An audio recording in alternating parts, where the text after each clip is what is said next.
Bonjour à tous et bienvenue sur la chaîne Aquatest et Tech, j'espère que vous allez bien. Aujourd'hui on se retrouve pour une petite présentation, un petit unboxing, sauf que là j'ai pas la boîte puisque je l'ai reçu et mon père l'a déballé aussitôt, du coup j'ai pas eu le temps de faire une espèce de petit unboxing.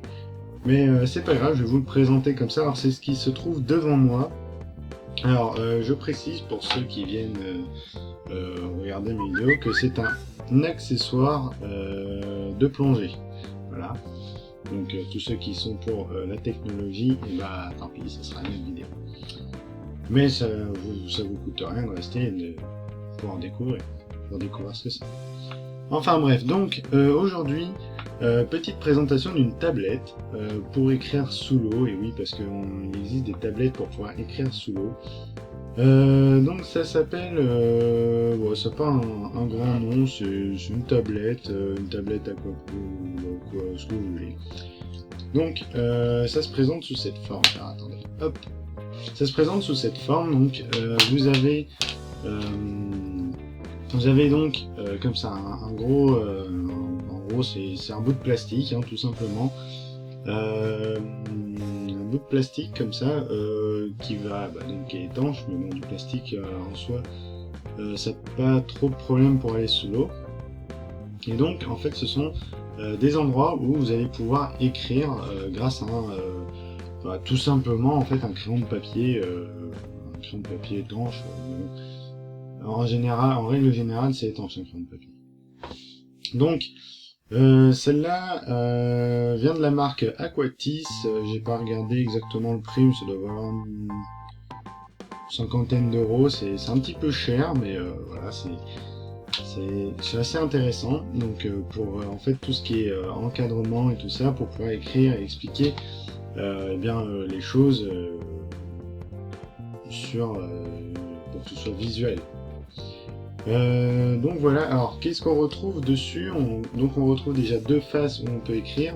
Ici vous avez un crochet qui va vous permettre de l'attacher sur vous pour éviter de le perdre ou éviter de la garder en main comme ceci. Et puis la poser, enfin c'est rare qu'on pose des choses en plongée, mais bon, limite sur le bateau. La poser quelque part puis l'oublier, hop, on l'accroche sur son matériel et comme ça permet de l'avoir toujours sur soi, à portée de main, hein, n'importe où. Alors je montre ici parce que vous verrez plus tard que ici en fait on a des espèces de bretelles qui nous permettent d'accrocher des choses en règle générale. Donc pour en revenir à cette tablette, vous avez donc deux faces où vous pouvez écrire et à l'intérieur, hop, vous avez alors ici vous avez donc deux fiches comme ceci qui vous présentent en fait tout simplement des caractéristiques de plongée. Donc ça c'est un petit peu de la théorie. Je rentrerai pas dans les détails dans cette vidéo, je ferai une vidéo un petit peu plus spécialisée dessus puisque c'est très compliqué. Néanmoins c'est toujours intéressant d'avoir ça. Donc vous voyez, hein, ouvert comme ça, vous avez deux tableaux en fait. Alors pour ceux qui ont un petit peu de connaissances, pour ceux qui ont un petit peu de connaissances, à ce niveau-là, vous avez les tables de plongée, donc je pense les MM90, voilà, de toute façon ils n'ont pas beaucoup changé, et ici vous avez des règles, un autre tableau sur les plongées successives, et d'autres trucs peu importants, voilà. Alors à voir comment c'est attaché, ça risque de partir dans l'eau, mais bon, c'est pas bien grave. Après, si ça part, ça laissera 4 faces complètement libres pour écrire dessus.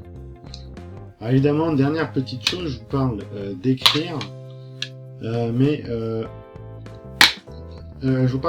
où est le stylo? Vous voyez ici, il y a un petit truc, et lorsqu'on sort, eh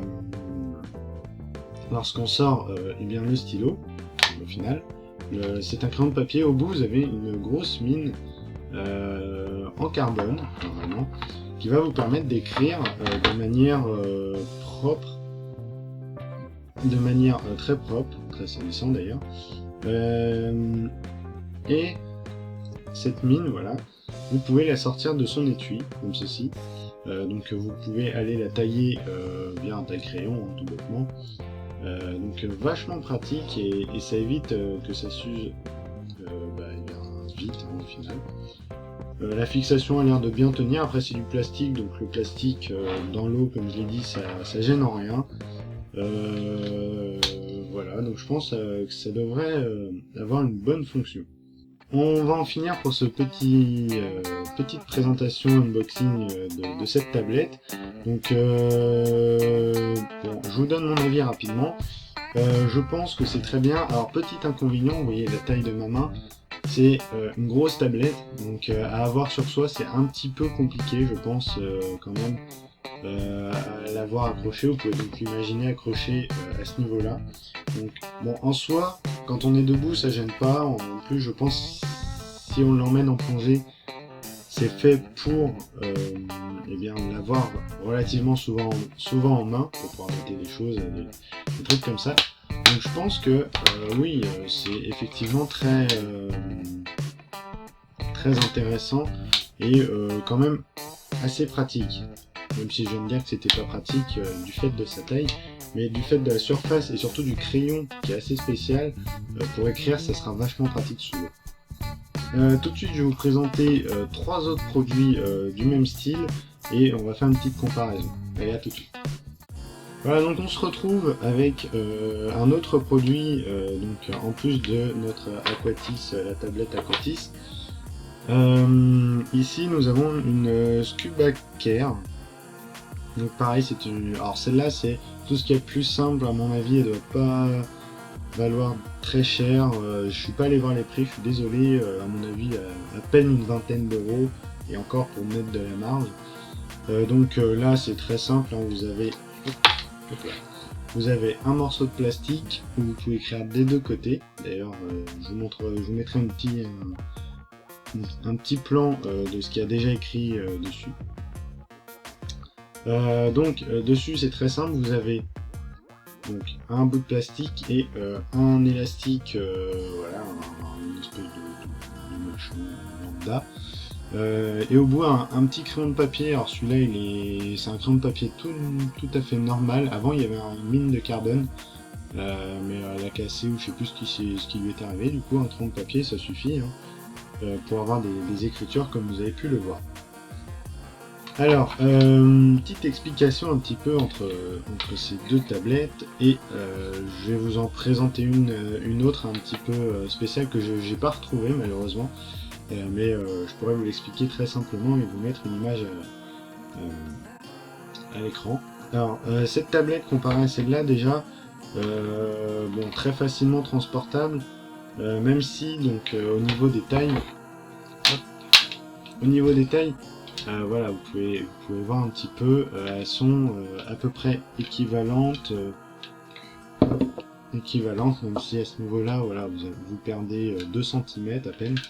Elles sont équivalentes. Petit souci, donc la lanière, à mon avis, qui devait y avoir ici, eh bien, a disparu, a été cassée, donc à mon avis, un petit souci de fixation. Normalement ça devrait pas arriver avec ça puisque comme vous voyez c'est quand même une grosse lanière en caoutchouc, mais je sais pas ce que c'est, une espèce de plastique, voilà. Donc ça devrait pas arriver. En revanche sur celle-là ça devait être une petite lanière plastique lambda et du coup ça a dû casser sous l'eau. Donc elle est très sobre, très simple. Le petit souci je dirais c'est pour la ranger quand on est sur le bateau, des choses comme ça, pour la ranger c'est pas très pratique parce que dans les gilets que je vous expliquerai dans une autre vidéo, dans les gilets c'est un petit peu gros, donc voilà, un petit inconvénient au niveau de la taille pour ce type de tablette. Après bon, très simple d'utilisation avec un stylo, vous pouvez écrire des deux côtés comme ça vous chante, aucun souci d'écriture, donc ouais. La dernière tablette que je voulais vous présenter, c'est une tablette en fait poignée, ça s'appelle. Donc je vais vous mettre une petite image à l'écran. En fait cette tablette, vous la retrouvez à ce niveau-là, et vous avez, alors suivant les tablettes, donc déjà ça fait une taille à peu près comme ça, hop là, une taille à peu près comme ça, et arrondie. Donc petit inconvénient déjà, pour écrire sur de l'arrondi c'est pas pratique, ça glisse dans l'eau, c'est bon. Petit inconvénient déjà, mais bon, ça c'est pas très grave. Et vous pouvez avoir des pages, je dirais un petit peu comme cette tablette, sauf que ces pages-là s'ouvrent comme ça, ce qui fait que vous avez le truc qui arrive comme ça. Donc à la limite c'est intéressant pour pouvoir lire, montrer des choses, bon voilà, c'est vachement pratique. Le gros avantage c'est de l'avoir au poignet, donc toujours avoir une vision dessus au cas où on fasse un exercice et qu'on oublie des choses par exemple. C'est vachement pratique de l'avoir au poignet. Par contre, l'inconvénient, bon, c'est une tablette assez grosse qui fait à peu près cette taille-là. Je dirais, c'est un petit peu... Si vous aimez pas avoir quelque chose au poignet, c'est un petit peu dérangeant. Donc, c'est fini pour cette petite présentation de tablettes aquatiques, hein, je dirais, pour pouvoir écrire sous l'eau, avoir un petit pense-bête, des choses comme ça. J'espère que ça vous aura plu. N'hésitez pas à me dire ce que vous avez vous comme tablette, quel type de tablette vous utilisez, des grosses, des petites, des poignées, tout ce qui existe et même d'autres que je ne connaîtrais pas.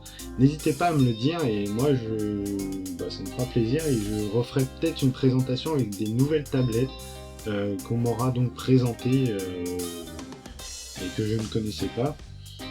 Voilà. Sur ce, moi je vous dis, n'hésitez pas à laisser un commentaire pour m'expliquer effectivement tout ça et un petit like, ça fait toujours plaisir pour moi et ça me montrera que vous voulez que je continue et sur ce, moi je vous dis à la prochaine, n'hésitez pas à vous abonner pour suivre les autres vidéos et puis faites de bonnes bulles hein, après tout. Allez, ciao tout le monde, bye. What we do here is go back. Loud.